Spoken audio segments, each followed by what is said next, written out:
Hello there, this is Dango 1867. Hope you're all feeling alright today because I am tickety boo, and today I want to talk about UFC 158, which comes live this weekend from Canada with a welterweight title fight between George St-Pierre versus Nick Diaz.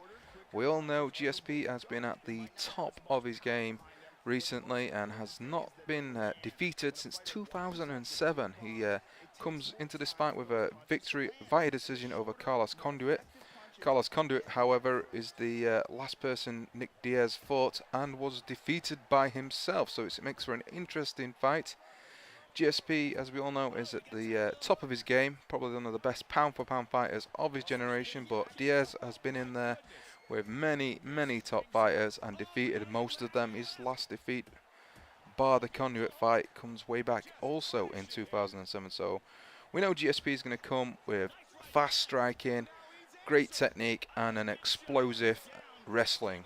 He's going to try and ground Diaz, he's going to try and beat him up on the ground, and he's going to look to try and decision this out. It's generally how Diaz will be countering this, is how this fight's going to go, because Diaz has amazingly unorthodox boxing, which combination with his amazing submission game means he's such a tough fighter to beat, because he's willing to stand, he's willing to get hit to get those shots in, and when he's on the ground it's the same thing. He's willing to get a couple of shots plowed down upon him to catch you with something, and I think that's what he's going to be looking for. I think he expects to spend most of this fight off his back. I don't think he expects GSP to stand up and trade with him. He'd love that, but I don't think it'll happen.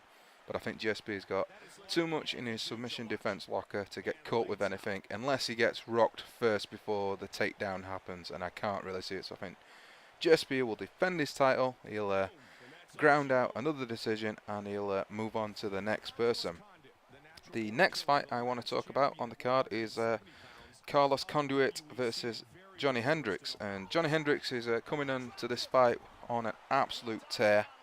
He's unbeaten in 5 and is now looking for this one big name victory to push him into a fight with the eventual winner of the GSP Diaz fight. So he'll be looking to try and get in there and get Carlos Condit out there. But Carlos Condit is a dangerous fighter who is also just coming off his GSP loss, but this is a man who will want to get straight back into title contention, and he has got all the tools in his repertoire, really well rounded, good striking, good grappling, and he's going to be a tough test for Hendricks. But I think Hendricks comes in with very much momentum on his side, and the fact that he's absolutely knocking people out left, right and centre will give him that slight edge in aggression, which I think will allow him to catch Condit with something and TKO him in the second. The next fight I want to talk about is Ellenberger versus Marquardt. Ellenberger comes in with only one defeat in 8 and will be looking to push himself up through the rankings to eventually try and get himself a title shot.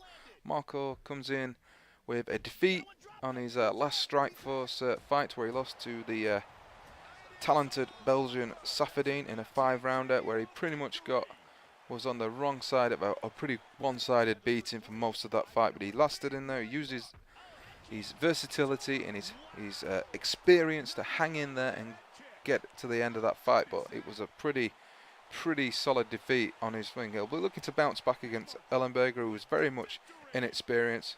Marquardt's been pretty much here, there and everywhere in his career and has fought some of the best names in mixed martial arts. Marquardt on paper is very much the more well-rounded fighter. He technical wise has probably got a lot more in his locker, but I think Ellenberger is younger, I think he wants it more, and I think for me it's going to be his wrestling that comes to the fore, and I think he'll eventually avoid getting caught with any submissions and grind out a decision win.